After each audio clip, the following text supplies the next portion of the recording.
S'abaisser pour sauver. Méditation sur Philippiens, chapitre 2, verset 8. Le mensonge de l'accusateur. Et reconnu comme un homme, il s'humilia lui-même, se rendant obéissant jusqu'à la mort, même jusqu'à la mort de la croix. Un autre nom de Satan est l'accusateur. Dieu connaît déjà tous nos actes, mais il demeure un Dieu miséricordieux qui pardonne.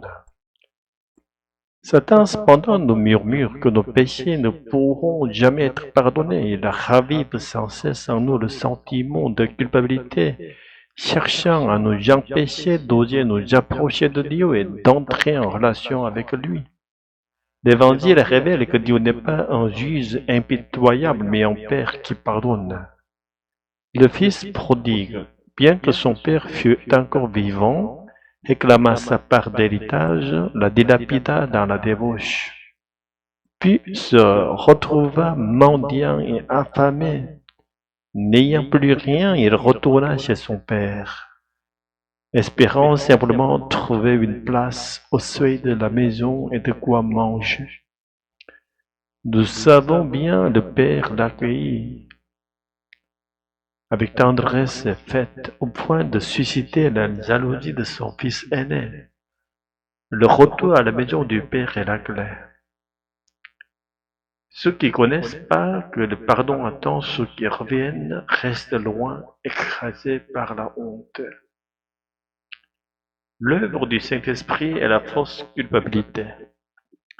Le Saint-Esprit aussi rappelle nos péchés, mais non pour nous plonger dans la culpabilité ou nous empêcher de nous approcher de Dieu.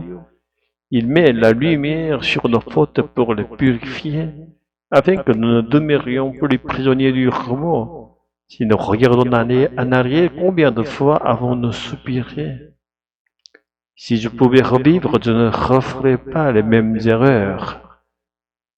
Quand le souvenir de nos fautes nous assaille, comment discerner s'il s'agit de l'œuvre du Saint-Esprit ou de l'accusation de Satan?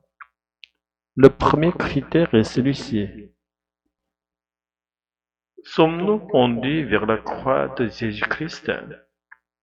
Le Fils de Dieu s'étant abaissé en prenant la condition humaine, fut couché dans une mangeoire, flagellé jusqu'à ce que sa chair soit déchirée, et crucifié comme un criminel. Tout cela, il le supporta à notre place, pour que nous, pécheurs et fils prodigues, puissions retourner dans la maison du Père. Le retour dans la maison du Père.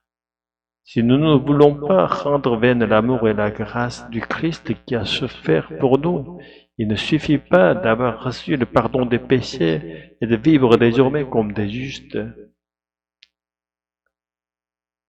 Nous devons retourner à Dieu, faire ressurgir le souvenir du péché pour nous ramener vers le Père. Voilà l'œuvre du Saint-Esprit.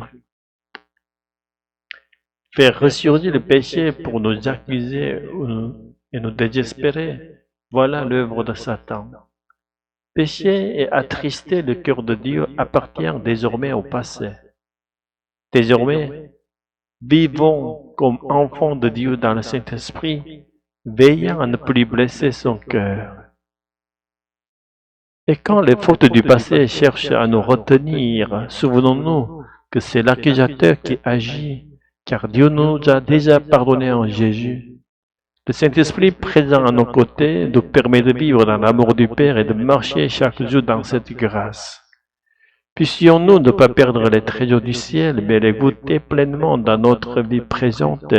Je prie ce soir les mains levées pour que nous soyons de ceux qui demeurent dans cet amour. Alléluia. Amen.